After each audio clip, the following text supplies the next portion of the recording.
This video was sponsored by FiFine. Welcome to another video. In this video we will be taking a look at the FiFine K688. You're probably wondering, Gaz, why are you in your van? Why are you doing a mic review? And basically FiFine reached out to me and said, would you like to review one of our microphones? This year I plan to basically travel more in the UK to different parts, Devon, Cornwall, Lake District. So the K688 works out perfect because I plan to do voiceovers in my videos. As for overall sound quality, it does sound great straight out of the box, but I will show you a quick tweak in OBS. Right, so basically I've turned on a noise gate, compressor and limiter, and this is the overall sound you can get out of the microphone. You can tweak with the EQ and stuff of the mic, but I think it sounds great straight out of the box.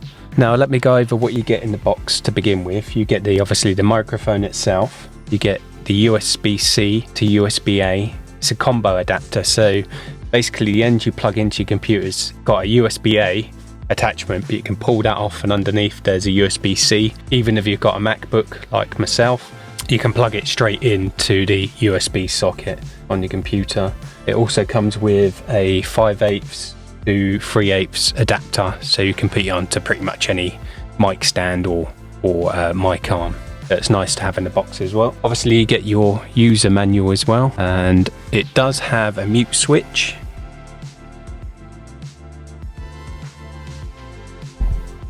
Tap to mute, so that's nice to have, especially if you're a game streamer and you want to quickly mute yourself. Another reason why I'm filming this in the van, because I want to do the worst case scenario. So obviously we've got cars going up and down the road. Now the current mic setup that I use in my studio is a Shure SM7B, and then I've got a XLR cable going into a cloud lifter, into another XLR cable, and then into a Focusrite 2i2. Does give you a really great overall sound.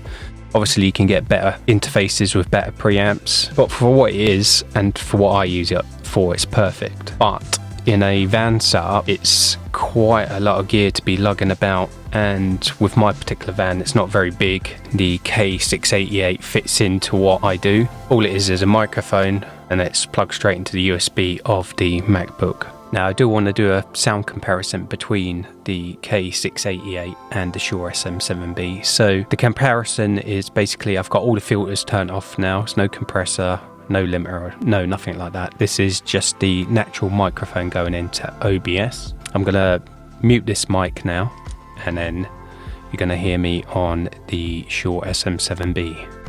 So you're now hearing me on the Shure SM7B. So this is the mic with all the filters turned off.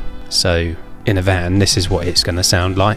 I'm going to quickly turn the filters on. So I'm going to turn a noise gate, compressor, slight EQ that I've tweaked on this mic, and a limiter.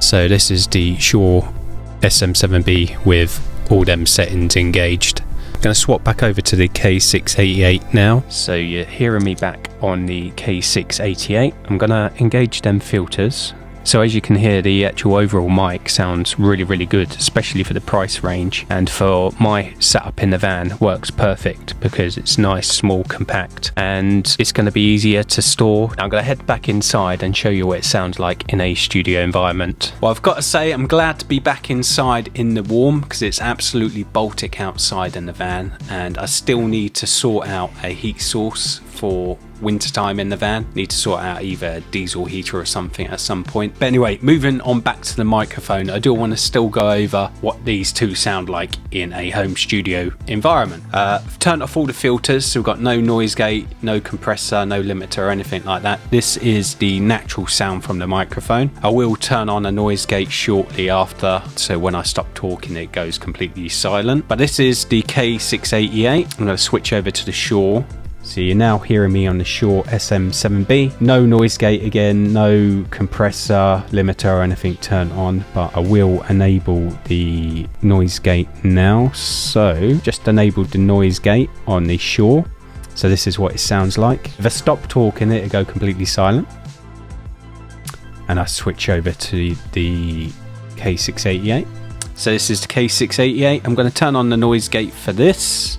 and this is what the mic sounds like. And when I go quiet, it will go completely quiet because of the noise gate, like so. Now I do want to go over other features that I haven't spoke about. So the K688 does have a headphone output actually on the microphone, also has a gain control and a volume control for the actual headphone output. You've also got the XLR output, so you've got a choice of 2 connections. Everything else about the mic, build quality, the overall construction of the mic, brilliant. But yeah, I think it's a great sounding mic, and I think it'd be a great addition to the van. Now let me know in the comments which mic you think sounds the best. Do you think the K688 sounds the best, or do you prefer the sound of the Shure SM7B? But you got to remember, the Shure costs so much more than the K688. And for the price, I don't think you can go wrong with the K688. I actually like the way this mic sounds with my voice, and I think it's going to be perfect for like doing my voiceovers in my travel videos. So thank you for FiFine for sending the microphone out to me. If you've got any questions about the mic, do leave them in the comments below. Also remember to like, subscribe, all that good stuff, and I will be back for another video very soon. Until then, take care.